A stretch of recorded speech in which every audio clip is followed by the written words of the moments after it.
A long time ago, in the kingdom of Mbanta, there was a story about a hidden treasure in the deep waters of the Nzuba River. People said that the river was guarded by a mermaid named Zarifa. She was beautiful but tricky. Some believed she could control time itself. Many brave men had gone to find the treasure, but none of them ever came back. In the village lived a young warrior named Kwame. He was strong and brave, and he did not fear the river. His father had also gone to find the treasure years ago but never returned. Kwame wanted to know what happened to his father and discover the truth about the treasure. One morning, Kwame decided to go to the river.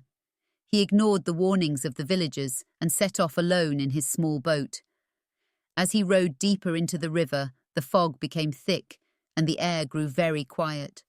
Soon he heard a soft song, so sweet and sad that it sent chills down his spine. Through the fog, he saw her. Zarifa, the mermaid. She was sitting on a rock in the middle of the river. Her long hair shone in the moonlight, and her silver tail sparkled as she looked at him with a mysterious smile. "Brave warrior," Zarifa said in a soft voice. "Why have you come to my river? Are you looking for the treasure like the others?" Kwame was scared, but did not show it. "I do not care about riches," he said. "I am looking for the truth. My father disappeared in this river many years ago. I want to know what happened to him." Zarifa's smile faded. "Your father came here because he wanted the treasure, but he was not ready for the truth. You say you seek something different, but to get what you want, you must pass 3 tests. If you fail, you will never leave this river." Kwame nodded. He was ready. Suddenly, the calm river turned wild. Big waves rocked Kwame's boat, and strange, snake-like creatures rose from the water.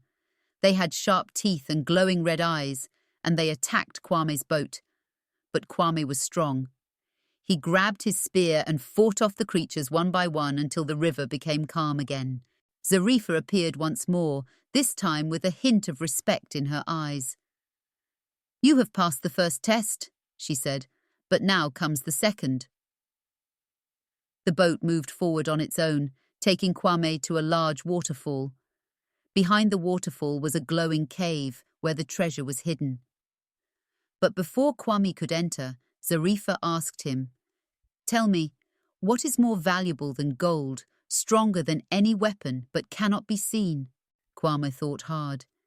He knew the answer had to be something important, something everyone had but often wasted. Then it came to him.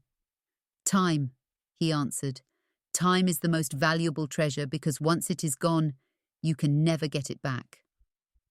Zarifa smiled again. "You are wiser than your father," she said. "You may enter the cave, but be warned, the final test is the hardest." Kwame entered the cave, his heart pounding. Inside, he saw a figure standing in the shadows. It looked like his father. "Father!" Kwame called out, but the figure did not move. As Kwame came closer, he realized it wasn't his father, it was himself.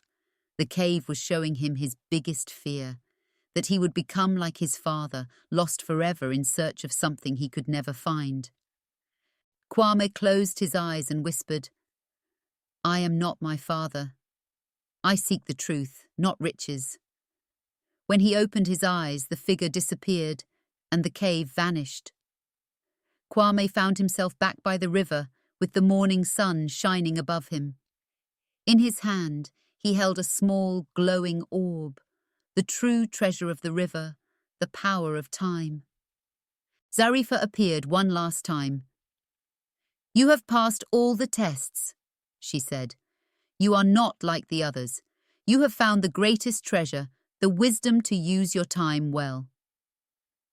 Kwame returned to his village, not with gold or jewels, but with the knowledge that time is the most precious thing of all.